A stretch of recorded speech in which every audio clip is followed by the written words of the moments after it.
welcome to today's tutorial, shirt making. So in my previous video showed us how to draft or to take measurement for this shirt. So today we'll be going into cutting or drafting of the shirt. So let's go straight to drafting. So the length is 29. So this is my baseline. I've gone ahead to draw my margin line, my vertical and horizontal line. So the next thing I'll be doing is to measure the length of my shirt. The length is 29, so I'll be adding 0.5 for hem allowance. Because it's a shirt, our hem allowance is not up to. If you're focusing, okay. Because it's a shirt, our hem allowance is not supposed to be more than half an inch to hem it because of the TM, the stale mount we'll be having there. So we have 29.5 here. We have it, measure it as well, a bit far away from the other side. Then we take our ruler to connect these points together.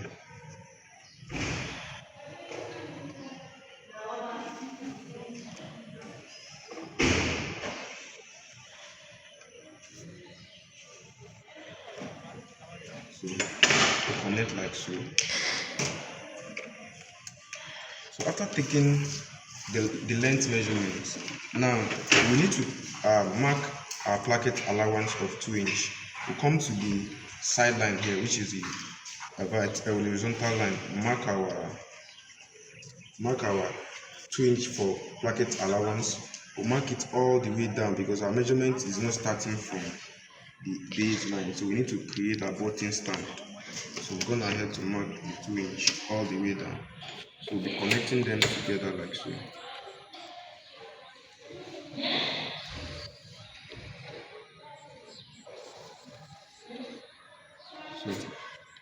So like I said, this is our placket allowance. These are placket allowance. So every other measurement starts after the placket allowance. 3 for the width.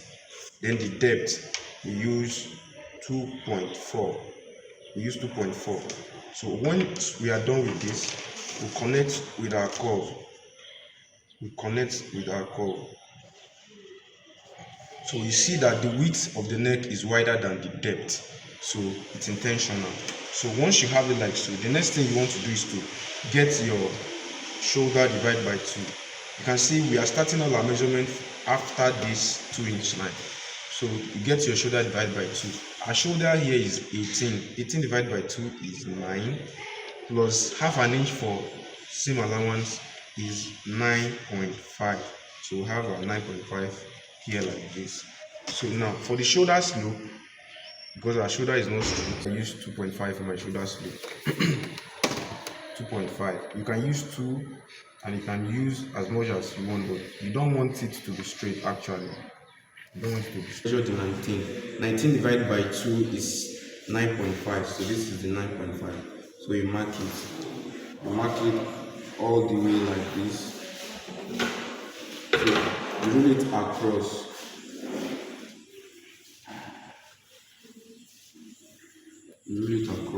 So this line has also served as your chest line. So it has also served as your chest line. So on the chest line, you measure that shoulder that you measured here, your shoulder divided by 2 plus 0.5, which is 18 divided by 2, 9 plus 0.5, that's 9.5. So you mark it this way, then you connect it together with a straight line. Then you determine the middle of this measurement, which this is 7 divided by 2. This is the center. Then on the center you come in by 0.5. Then you pick your French curve. Before you use your French curve, you determine your chest. My chest is 42. 42 divided by 4 is 10.5. Yes, 10.5. So 10.5, you add 42 divided by 4, 10.5. Then you add 1.5 1.25. You add 1.25 to it. So when you add it, this is my 10.25. This is my 10.5. Then you add my 1 point. This is 1.25. You add it to it. So this 1.25, you'll be understanding the value of it as we proceed in the class. So you connect from that 10.2, from that allowance, you mark it like this. You mark it like this. So it will generate the arm circumference already. So from this 1.25, I've added to this measurement. 0.5 from it is for seam allowance. Then 0.75 in it is going to be used for the placket allowance. That's why we made this width, this neck width much than the depth, so that 0.75 inside here will go for the placket allowance, where we flow these two inward to create our placket. So I hope you understand it. You can always go back and watch the video if you miss anything out. Then from this chest line, you measure 7 inches for your waistline. Now this 7 inches is a personal preference or discovery, and it worked for me. So if you are not sure, or if it doesn't work for you, please, you can as well determine your half length and use it. So when you mark this is now our half length, or we call it the waist. So on this your half length, what we have here is 11.75. so we'll minus 1 from it, then we'll have 10.75. We have 10.75. So here is 11.75. You deduct 1 from it, you have 10.75. Then on the hemline, you measure 2 inches above this hem. 2 inches above this hem. You measure 2 inches above this hem. Then you connect, you just rule a short line like so. Then on that line, the same measurements you have on your chest, you bring it down there. But in cases where the client's hip is bigger than the chest, maybe massive, you can add 0.5 extra to it. But if the hip measurement and the chest measurement are the same, or bigger, the chest is bigger than the hip, you might as well just leave it like that. But in this case, I will repeat what I have here there. But don't forget, if the chest is big, the hip is bigger than the chest, just add 0.5. After marking it, just add 0.5 like that to it. Or if it's not bigger, just leave it like that to have your nice shape. So the next thing you'll be doing is to connect like this. So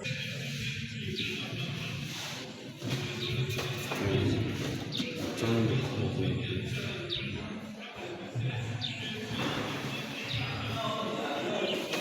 Turn the curve like this. Then you want to divide this space into 2. You want to divide it into 2, just mark here. Then connect your curve. Connect your curve. So it's an inverted curve, S curve. Connect your curve like so. So you want here to be parallel, don't just want it to be so we are actually done with the front. So in here we already have our half-inch seam allowance on this body. We've already half-inch seam allowance here, all around here like so. So we'll be cutting this out. Then we'll be using this to get the front, the back panel out.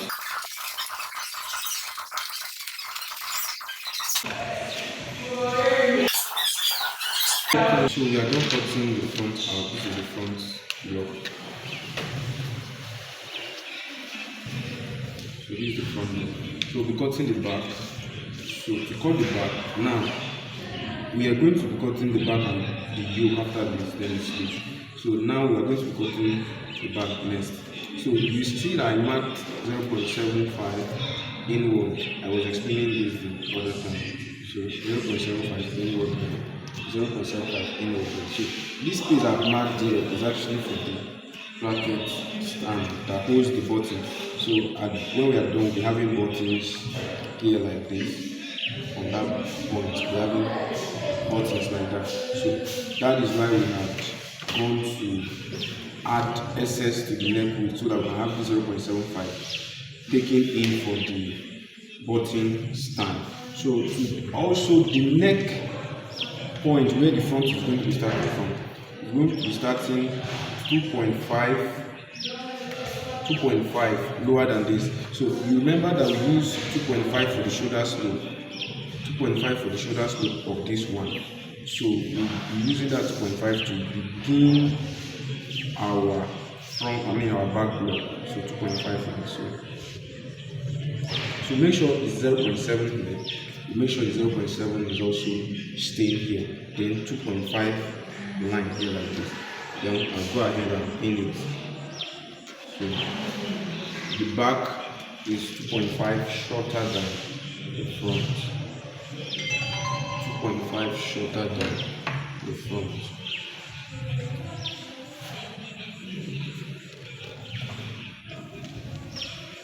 So in length, it is 2.5 shorter than the front, as you can see. Then in width, it's 0.75 short and smaller than the front as well. So that is that about that. So the next thing I'll be doing now is I'll be marking. I'll fold this up. This is the point. This is the armhole line. This is the armhole line of the front. This is waist here as well. So I'll raise this up like this. So at this top, I'll repeat my shoulder divided by 2 plus 0.5, which is 9.5. Then I'll repeat it also on this my armhole line that I just marked now. I'll repeat it there as well. 9.5. 9.5. So connect with a straight line.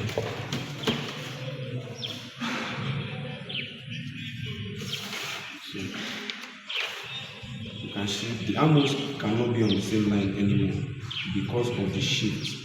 So they can't be on the same line because of the shift. So once I'm done, then I'll recreate my armhole for the back. So the arm of the back will look smaller. So we'll be having the yoke extension to complete the back. So I'll cut every other time.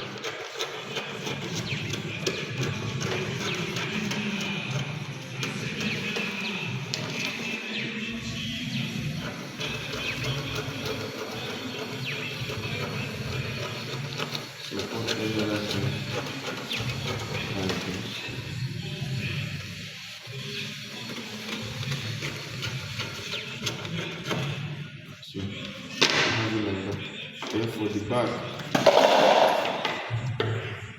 now reduce the back by half an inch. The back of the shirt is not same with the front, so this will allow you to have push or 2 side bags. So reduce it like so. At this side they are equal, at the side seam they are equal, but at the center they are not equal.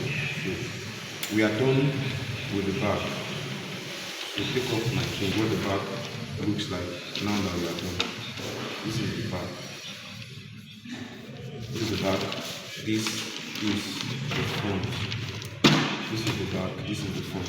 So we go straight to the yoke first, front and vertical. So the yoke is going to be on fold, but I'm drafting one piece for it because of my paper. So it's going to be on fold. So to make that, how wide papers you need? We need your shoulder divided by 2 plus at least 1 inch for the width. So 1 plus 1, I have it here like this, so it's enough. So I'll go ahead, I'll come to this place. My reduction, what I reduced from the front is 2.5, and my shoulder overlapping is 3 inches. So when I add this together, I'll have 5.5. Then half inch for seam allowance, which is 0.5, which will now give me 6. So the width of my yoke is 6 inches.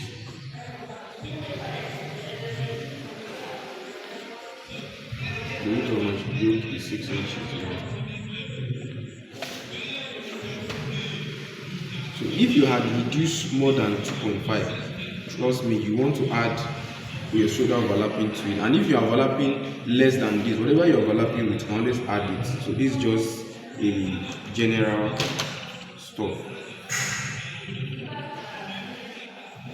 So this is it. From this point to this point is 6 inches. So we come straight ahead here. We come to the neck side. This is the base and this is the top. So what we used for the neck width was 3 inches. So you mark your 3 inches here. Then you add 0.3. You add it extra here. Now for the neck depth, you use 2 inches. Use 2 inches like this. So you connect like this.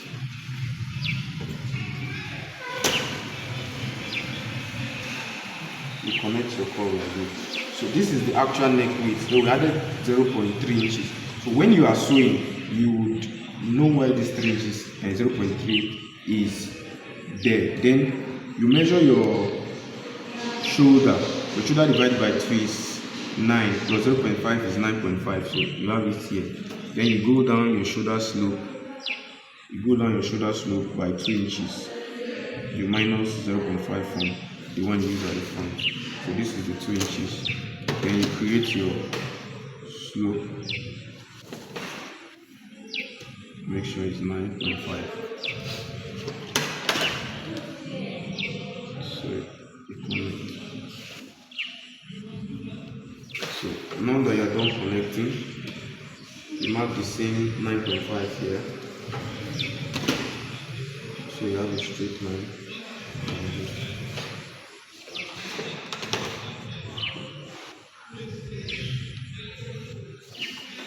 So now that you are done, you extend this shoulder by half an inch. You extend it by half an inch. Then you blend it back to this length. You blend it like this. You blend it like this. Now this is the yoke, and this is going to be in two. You're going to cut 2 of it, and it's going to be on fold. It's to show you that this place is not going to be open. It's going to be on fold. So one is going to be inside, and one is going to be outside. So we're cutting 2 pieces of this.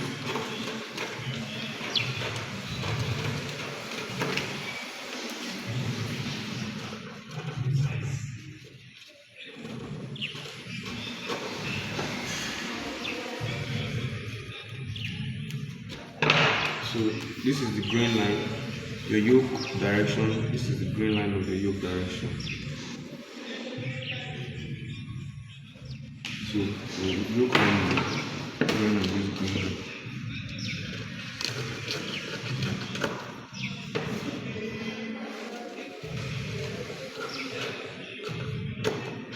So we are done.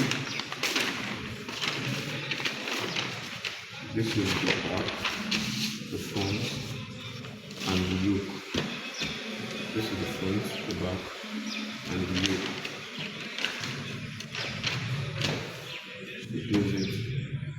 So the green line of the back will be this direction, the front also this direction, but the back, the yoke will go this way. So this will be complementing this as such. So this will be like this. Then this will come on it like this. This will come on it like this. Then while this overlaps like this. So you can see. So then if you want to take your armhole circumference for your sleeve, to draft your sleeve, you can then take your armhole circumference like this. So you have it like that. So thank you for watching, and I hope you practice and